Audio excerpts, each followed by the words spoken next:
8واں پارہ ہے، سورۃ الاعراف ہے۔ آج اس کی ابتدا ہو رہی ہے۔ سورۃ الاعراف صفحہ نمبر 38 کی پہلی لائن سے ہمارے سفر کا آغاز ہے۔ اعوذ باللہ من الشیطان الرجیم، بسم اللہ الرحمن الرحیم۔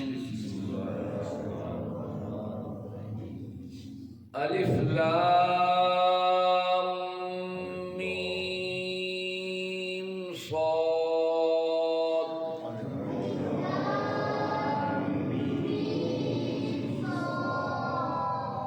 کتاب انزل الیک فلا یکن فی صدرک حرج منہ لتنذر به وذکریٰ للمؤمنین۔ اتبعوا ما انزل الیکم من ربکم ولا تتبعوا من دونه اولیاء قلیلا ما تذکرون۔ وکم من قریۃ اہلکناہا فجاءہا بأسنا بیاتا او ہم قائلون فما کان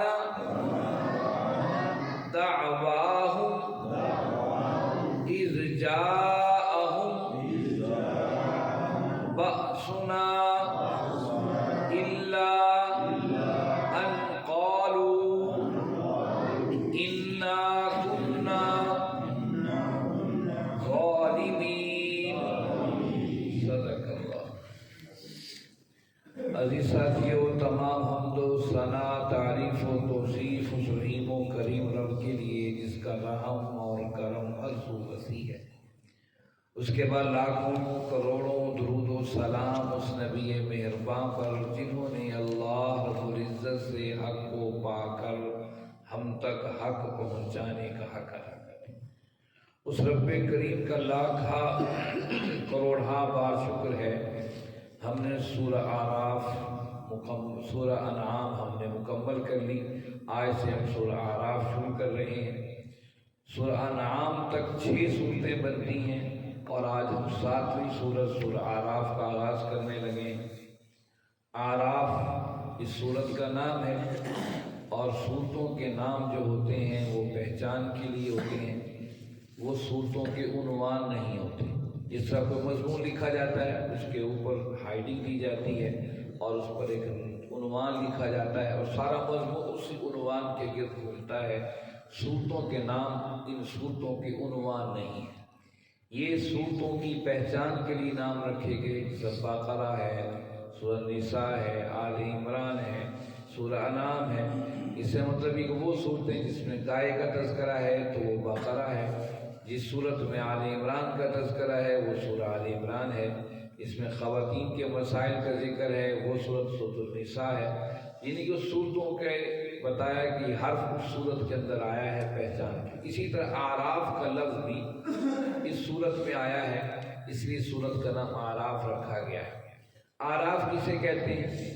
اعراف جنت اور جہنم کے درمیان ایک جگہ ہے، اور وہ انسان کچھ جن کے نیکیاں زیادہ ہوں گی وہ جنت میں چلے جائیں گے، جس کے گناہ زیادہ ہوں گے وہ جہنم میں چلے جائیں گے۔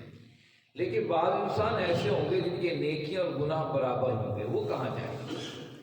مقام اعراف وہ جگہ ہے جہاں پر جن لوگوں کی نیکیاں اور بدیاں برابر ہوں گی انہیں کچھ وقت کے لیے اس جگہ پر ٹھہرایا جائے گا۔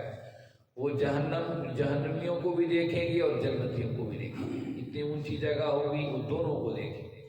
پھر جہنمیوں کو دیکھ کر وہ ان پر سوال بھی کریں گے کہ تم کیسے تھے دنیا میں، بڑے اچھے تھے، بڑے با اخلاق تھے، بڑے اچھے تھے، یہ تم نے کیا کیا، جہنم میں کیسے آ گئے؟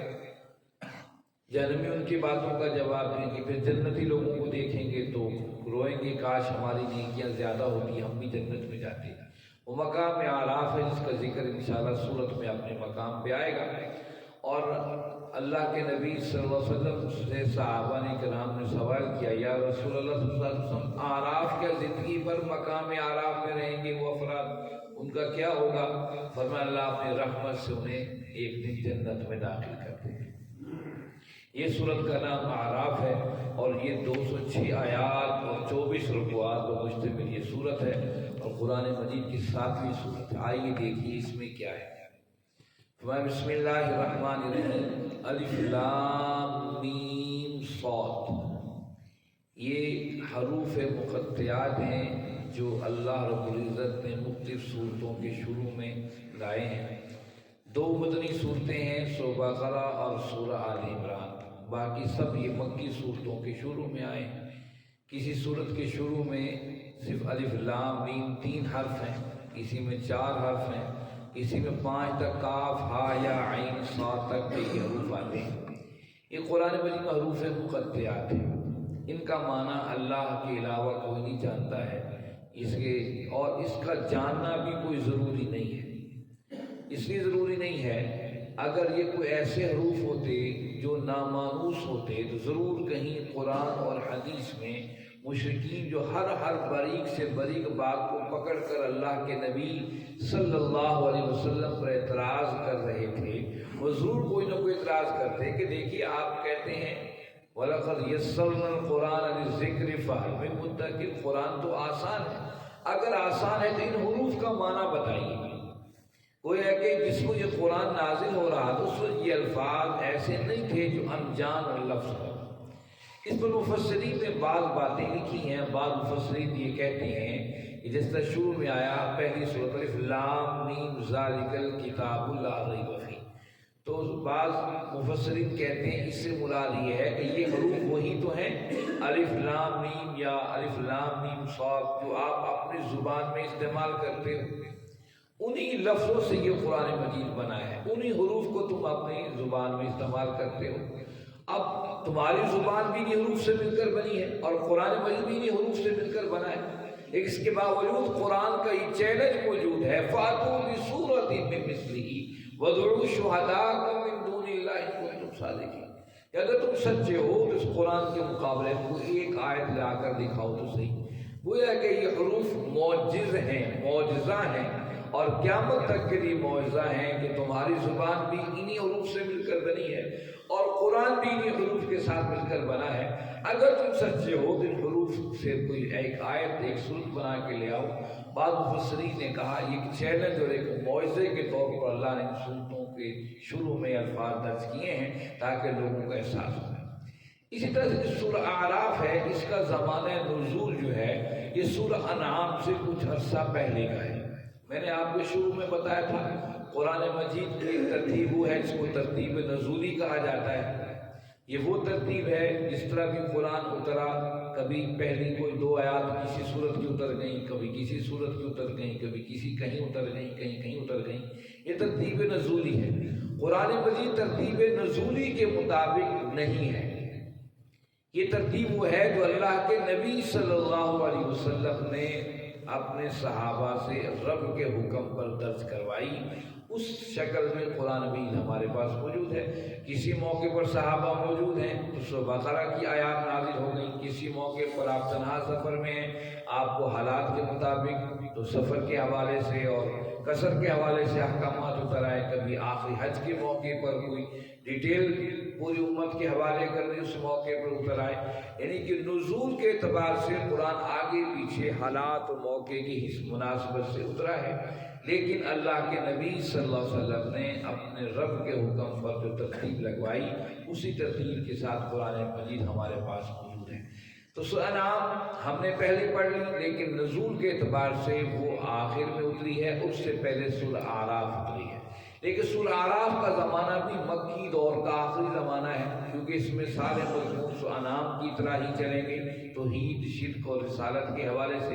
لیکن سورہ اعراف کے آخر میں یہود و نصارہ کے حوالے سے کچھ باتیں موجود ہیں، کیونکہ اب بتا رہا تھا قرآن کہ اب اس مکہ کو چھوڑنا ہے اور ایک نئی سرزمین پر جانا ہے، وہاں کن لوگوں سے واسطہ پڑے گا وہ پہلے ہی اہل ایمان کے ذہنوں میں اور کچھ باتیں بٹھا دی جا رہی ہیں جن سے آپ کا پیش آنے والا ہے صاحب کا، ان کی زندگی، ان کے معاملات، احکامات کیا ہیں۔ تو سورہ اعراف کے اندر آخر میں کچھ ان کا ذکر بھی موجود ہے۔ حروف مقطعات کے بعد اللہ رب العزت نے فرمایا کتاب انزلت، یہ کتاب نازل کی گئی ہے الیک، آپ کی طرف، فلا یکن، پس نہ ہو، فی صدری، کا آپ کا سینہ، حرج، منہ، اس سے، لتنذر، یہ اس لیے ہے تاکہ آپ ڈرائیں بھی اس کے ذریعے، وذکریٰ، اور نصیحت بنے، للمؤمنین، اہل ایمان کے۔ اللہ کتاب انزل الیک، یعنی یہ قرآن مجید یہ نازل کیا جا رہا ہے آپ کی طرف، فلا یکن فی صدری کا حرج، کہ آپ کا سینہ، آپ کا دل حرج میں مبتلا نہ ہو جائے۔ حرج کیا ہے؟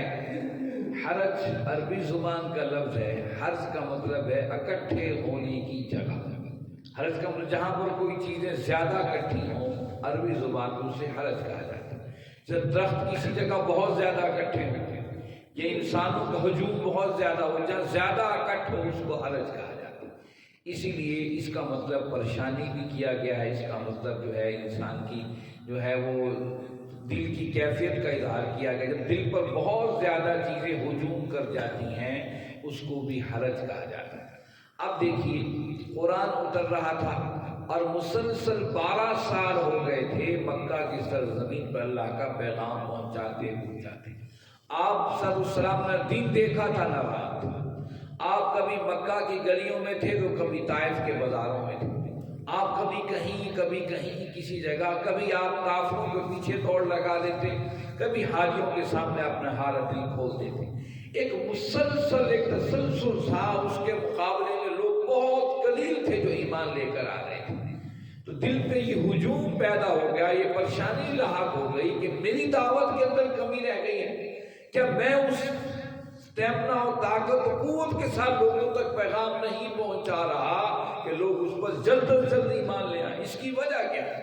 تو قرآن نے اس آیت میں اللہ کے نبی صلی اللہ علیہ وسلم اس دل کی کیفیت کے بارے میں اظہار کیا ہے کہ میرے موفی صدری کا حرج، اپنے دل پر اتنا ہجوم اکٹھا نہ کر لیجیے، دل کو پریشان نہ کر لیجیے کہ کیا ہو رہا ہے۔ یہ کتاب نہ آپ کی ہے، نہ یہ دنیا آپ کی ہے، نہ یہ معاملات آپ کے ہیں، نہ نبوت آپ نے خود مانگی ہے، نہ رسالت آپ نے خود مانگی ہے۔ نبوت بھی ہم نے دی ہے، رسالت بھی ہم نے دی ہے، کتاب بھی ہم نے اتاری ہے، اور یہ بندے بھی ہمارے ہیں۔ آپ پریشان نہ ہوں اور یہاں تسلی دی جائے، بس آپ کی ذمہ داری کیا ہے؟ لتنذر بہ، ان کو ڈراتے رہیں کہ وقت آنے والا ہے، تمہیں سب نے رب کی بارگاہ میں انفرادی شکل میں حاضر ہونا ہے۔ انہیں ڈراتے رہیے اس قیامت کے مناظر سے، رب کے سامنے جواب دہی کے احساس سے، وَذِكْرَىٰ لِلْمُؤْمِنِينَ، اور یہ نصیحت ہے اہل ایمان کی۔ کفار کے لیے ڈراوا ہے اور اہل ایمان کے لیے نصیحت ہے۔ نصیحت کیا ہوتی ہے؟ عموماً نصیحت وہ ہوتی ہے اس وقت کوئی انسان اپنے دل کے درد اپنے بیٹے کو بٹھا کر اور اپنے دل سے قریب انسان کو بٹھا کر اس کے سامنے کھول دیتا ہے حال دیکھ اگر تو ایسا کرے گا تو تو ناکام ہو جائے گا، ایسا کرے گا تو کامیاب ہو جائے گا۔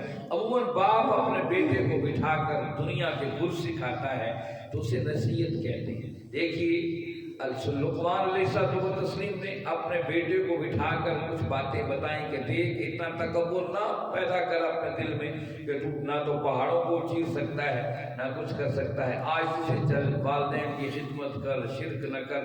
اتنی بہترین نصیحتیں باپ نے بیٹے سے کی، اللہ نے اس سورت کا نام بھی حضرت لقمان کے نام پر رکھ دیا اور ان کا تذکرہ قرآن میں کر دیا، حالانکہ وہ نبی نہیں تھے، نابلی تھے، ایک عام انسان حکیم تھے۔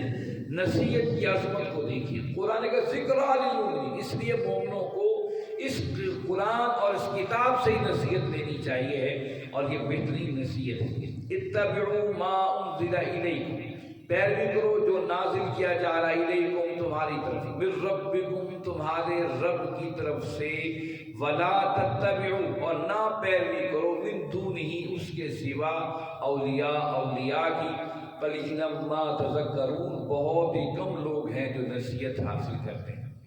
اتبعوا تبیہ سے نکلا ہے، اس کا مطلب یہ ہے کہ قدم پہ قدم رکھ کر نقش قدم پر چلتے آنا، یعنی کہ قرآن کا حکم اس امت کے لیے، انسانوں کے لیے ہی ہے کہ جو کچھ نازل کیا جائے اس پر قدم کا قدم چلتے چلے جائیں، دل اسے چاہے یا نہ چاہے۔ دیکھیے سورج کا دل چاہے نہ چاہے کہ میں نکلنا ہے یا نہیں نکلنا، اسے نکلنا ہے۔ چاند کا دل چاہے نہ چاہے تو بھی اس کو نکلنا ہے۔ آپ میرے جسم کے اندر خون کی گردش چاہے یا نہ چاہے پھر بھی اسے گردش کرنی ہے اللہ کے حکم۔ انسان کو اختیار دے دیا کہ دیکھیے یہ قرآن تمہارے سامنے قوانین ہیں، تمہارا دل چاہے نہ چاہے تمہیں اس پر کائنات کی ہم وہم ہو کر عمل کرنا ہی کرنا ہے۔ وَلَا تَتَّبِعُوا مِن دُونِهِ أَوْلِيَاءَ اور تمہیں اس کے علاوہ جو اولیاء ہیں اس کی پیروی نہیں کرنی ہے۔ اولیاء کسے کہتے ہیں؟ ہم تو پڑھتے ہیں کہ اولیاء کے نقش قدم پر چلو، یہاں قرآن نے کہا وَلَا تَتَّبِعُوا مِن دُونِهِ أَوْلِيَاءَ، اس کے سوا کسی ولی کی پیروی نہ کرو، اولیاء کی پیروی نہ کرو۔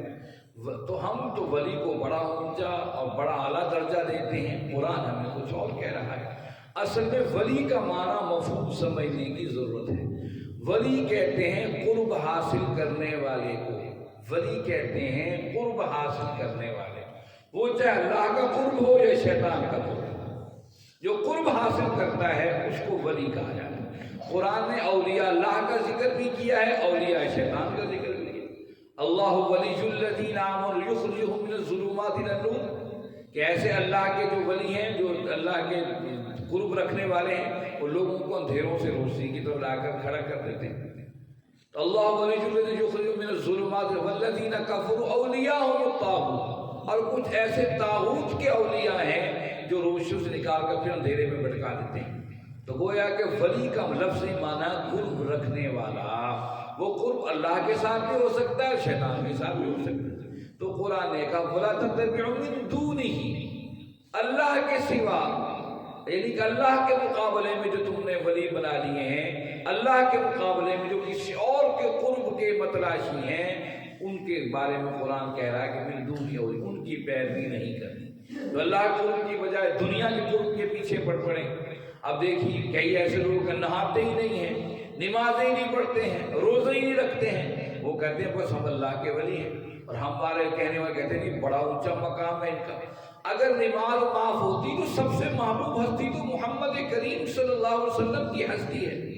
اگر روزے معاف ہوتے تو اللہ کے نبی صلی اللہ علیہ وسلم کو اللہ معاف فرما دیتے۔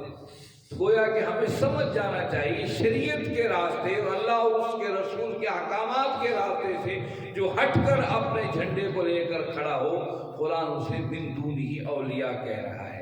اس سے کہا وَلَا تَتَّبِعُوا، تم نے پیروی کرنی ہے اس کی جو قرآن نازل ہو رہا ہے، جو میرے محمد کریم میرے محبوب صلی اللہ علیہ وسلم بتا رہے ہیں، اس کی پیروی کرتے ہوئے کوئی ولی ہے تو قابل قبول ہے۔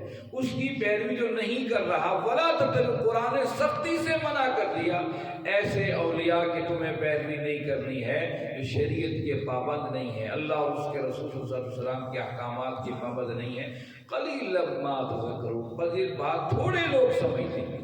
ہم دیکھ لیجیے معاشرے میں کیسا وبال ہے، آپ کوئی بات کہہ دیجیے لوگ لڑنے مرنے پر تیار ہو جائیں گے۔ اسی طریقے اس زمانے میں یہ تصور ہی نہیں تھا کہ ہم ان کو لات منات ہو عزا کو، یہ جو بڑے بڑے بت ہم نے کعبے میں اندر رکھ دیے ہیں، وہ یہ کہتے تھے یہ کچھ نہیں کر سکتے ہیں، لیقربونا الی اللہ زلفیٰ، بس یہ ہمیں اپنے رب کے قریب کر دیتے ہیں، یہ رب کے ہمارے سفارشی ہیں۔ آج بھی ہمارا معاملہ کچھ ایسا ہی ہے۔ تو قرآن نے کہا کہ جو اس کے اس بات کو قلیلا ما تذکرون، تھوڑے لوگ اس بات کو سمجھتے ہیں، اکثر تو سمجھتے نہیں ہیں۔ وَكَمْ مِنْ قَرْيَةٍ، اور کتنی ہی ایسی بستیاں ہیں، أَهْلَكْنَاهَا، ہم نے انہیں ہلاک کر دیا، فَجَاءَهَا، بس آیا، بَأْسُنَا، ہمارا عذاب ان پر، بیاتن، رات کے سوتے میں، او ہم قائلون، یا وہ جب قائل تھے، قیلولے میں تھے اس وقت۔ یا اللہ نے فرمایا کہ جب نبی آ جاتا ہے اپنے بات کو مکمل سمجھا دیتا ہے، لیکن پھر بھی جب قومیں ہٹ دھرمی کی روش اختیار کرتی ہیں، اللہ کہتے پھر ہمارا حکم آتا ہے بستیوں کو ہلاک کر دیتے ہیں۔ اچھا، بستیوں کو ہلاک کرنے کی ہم دو جگہ دو باتیں ذکر کی، بیاتن اور قائم۔ بیاتن کہتے ہیں رات کے سونے کو، اور قائم کہتے ہیں قیلولہ کرنے کو، جو دن کے اندر قیلولہ کیا جاتا ہے۔ قیلولہ کیا کہتے ہیں؟ دن کے وقت آرام کرنے کو قیلولہ کہتے ہیں۔ اللہ کے نبی صلی اللہ علیہ وسلم قیلولہ فرمایا کرتے تھے، آپ دوپہر میں کچھ دیر آرام کرنے کے۔ اچھا، قیلولہ سے مراد سونا نہیں ہے کہ بندہ سو جائے، نیند آ جائے تو علیحدہ بات ہے۔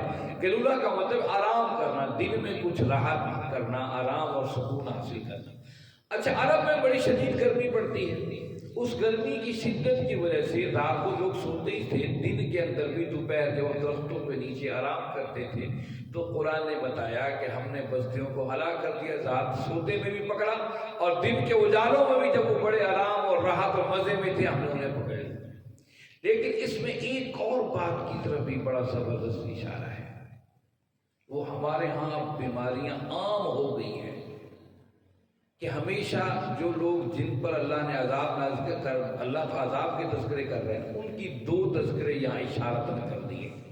اور راتوں کو دیر سے سوتے ہیں اور دن میں سوتے رہتے ہیں۔ کیا زبردست اشارہ کر دیا، فرمایا کہ وہ کیا کر رہے تھے، وہ وَكَمْ مِنْ قَرْيَةٍ أَهْلَكْنَاهَا، یعنی قوموں کی بستیوں کی ہلاکت کا سبب ایک یہ بھی تھا جب اللہ کی ہلاکتیں آئیں۔ بات سنا بیاتن، بیاتن کہتے ہیں رات گئے تک جاگنے کو بھی کہتے ہیں، اور قائم دن کے سونے کو کہتے ہیں۔ گویا کہ جو دن کو سوتے ہیں راتوں کو جاگتے ہیں، وہ بستیاں بھی اللہ نے ہلاک کر دی۔ ہلاک سے مراد ضروری نہیں ہے کہ قوم لوط کی طرح ان کو الٹ دیا جائے یا قوم عاد اور ثمود کی طرح انہیں تباہ کر دیا جائے۔ یہ ساری تباہیاں تو اللہ کے نبی صلی اللہ علیہ وسلم کی دعاؤں کے طفیل اب نہیں ہوں گی، لیکن ہاں یہ ہلاکتیں کیا کم ہیں؟ یہ فحاشی ہے، یہ اوریانی ہے، یہ مہنگائی ہے، انسان جی نہیں سک رہا ہے، یہ بھی تو اللہ کے عذاب میں سے عذاب ہے۔ انسان محفوظ نہیں ہے، اس کا جان محفوظ نہیں، اس کی مال محفوظ نہیں، اس کی اولاد محفوظ نہیں ہے، اس کے کاروبار محفوظ نہیں، یہ بھی تو ایک اللہ کا عذاب ہے۔ مسلسل انسان ایک پریشانی کی شکل میں ہے، اور ان میں سب سے بری لت جو ہمیں پڑی ہوئی ہے اور شروع سے پڑی ہے، مغلیہ خاندان کے دور سے پڑی ہے، کہ راتوں کو دیر تک جاگنا اور صبح دیر تک سوتے رہنا۔